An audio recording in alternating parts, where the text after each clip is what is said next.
I felt downright mortified having to linger there, ears perked up to the sounds coming from my daughter's bedroom. It just wasn't proper, not for a mom like me. But darn it, curiosity won out over common sense, and before I knew it, I was inching closer, step by stealthy step. My feet seemed to have a mind of their own, drawn forward by some magnetic pull I couldn't resist. Heart pounding, I sidled up to the window, hoping for a glimpse inside. But those heavy curtains blocked everything solid. All I could make out were vague shadows dancing and blurry outlines shifting behind the thick fabric. No clear view, just enough to fuel my imagination.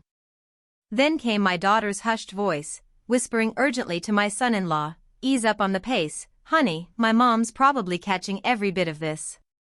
Poor lady, she's been flying solo for years now. We don't want to stir up that little itch in her and send her hunting for some guy to get her engine revving again." A heavy silence stretched out, feeling like it lasted forever, thick with tension. Finally, my son-in-law's deep, teasing rumble broke it. "Engine? Honey, that's no little motor, that's a full-throated V8 beast." Oh, I could just envision it roaring to life, with the raw power of one of those big American pickup trucks, hauling serious torque. My daughter let out this jittery little laugh, half nervous, half scolding, before snapping back, "Hush your mouth and quit talking about my mom that way, you know exactly who she is." "Ah, come on, babe, you brought her up first. And let's be real, your mom's still turning heads, she's kept herself in prime condition. Heck, half my buddies from the neighborhood have been asking about her, saying it'd be the highlight of their lives if she'd give them a chance. And honestly, sweetheart, I figure she deserves a man to keep things running smooth, give her the regular tune-ups she needs. You know how it is with cars or machines left idle too long, they start to rust, seize up, lose their shine. Feels like she's letting something real valuable go to waste, something that's still got plenty of mileage left." The blush hit me like a freight train, scorching my cheeks and spreading heat all over. My pulse was thundering in my ears, and I despised myself for stooping to eavesdrop like some nosy busybody. I tried to retreat, easing back slow and silent, but the rush of nerves and that electric buzz of adrenaline betrayed me. I stumbled over my own 2 feet, crashing down with a clatter that echoed in the quiet house. Panic surged as I hauled myself up, brushing off the embarrassment, and bolted to my bedroom, praying I hadn't roused them. I eased the door shut without a creak, skipped the light switch to stay hidden, and sank onto the bed's edge, cradling my throbbing big toe where I'd bashed it hard in the tumble. Deep breaths, I told myself, inhale, exhale, get a grip and act natural. That's when a gentle tap-tap came at my door, soft but insistent. My stomach flipped when my son-in-law's voice filtered through, "Hey, mother-in-law, you still awake in there?" I clamped my mouth shut, mind spinning like a top. What to do? Responding would blow my cover, confirm I was up and about, and worse, paint me as the creeper who'd been lurking outside their room. So I held my breath, stone still, silently begging he'd buy that I was deep in dreamland. His footsteps retreated down the hall, and I exhaled in a whoosh of relief. "Lord, please don't let them suspect I was out there spying," I whispered to the dark room.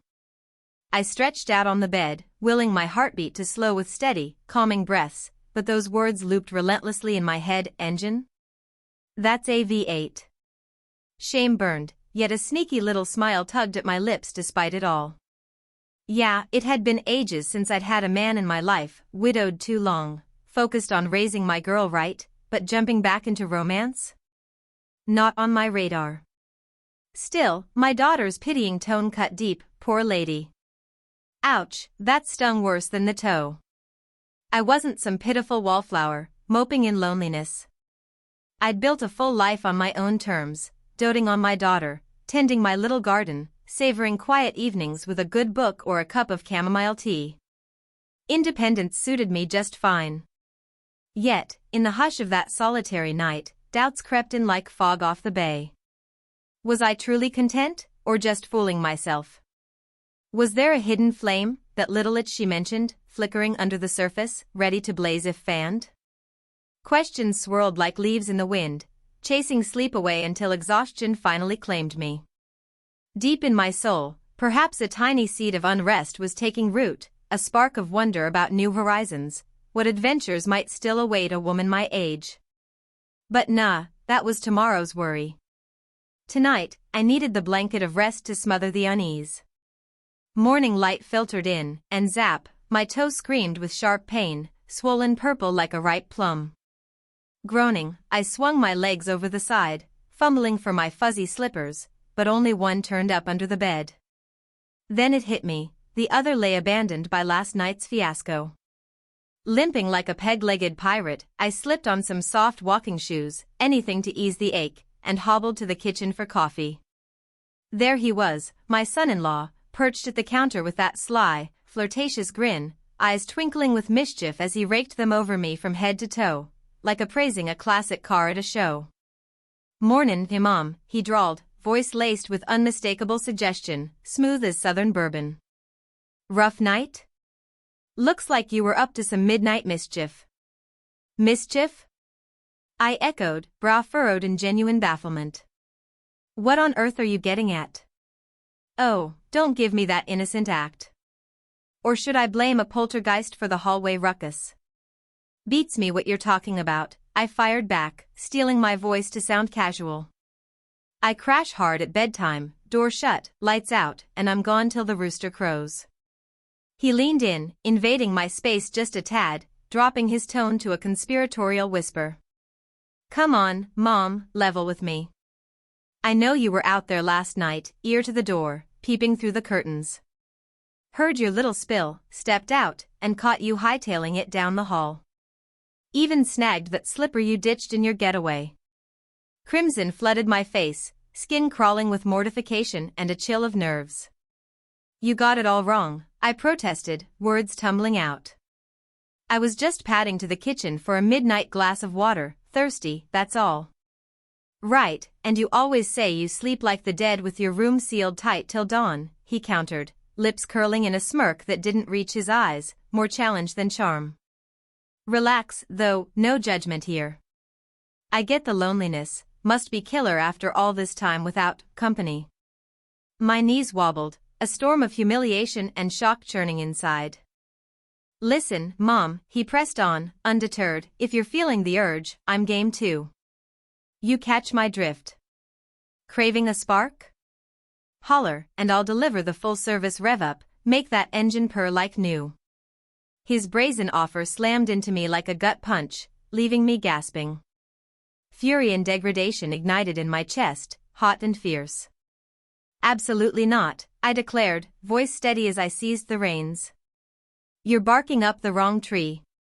If I ever wanted that, I'd shop around, plenty of decent fellas in town lining up. But you? Never in a million years. Shape up if you value my daughter's heart, cross that line, and it's over." His smug facade cracked wide open, morphing into wide-eyed alarm and instant remorse. "Your secret's safe with me," I assured coolly. "We'll erase this chat from the record. But steer clear, or risk everything. I know my girl inside out, she'd pack your bags and change the locks before you could beg." Panic flashed in his gaze as he thrust the missing slipper toward me. "All right, Mom, my bad, truly sorry. Here's your slipper back." I snatched it, watching his defeated shuffle as he retreated, bravado in tatters. Pondering it all, I realized, sure, having the kids under your roof has its perks, but nothing beats them setting up their own nest.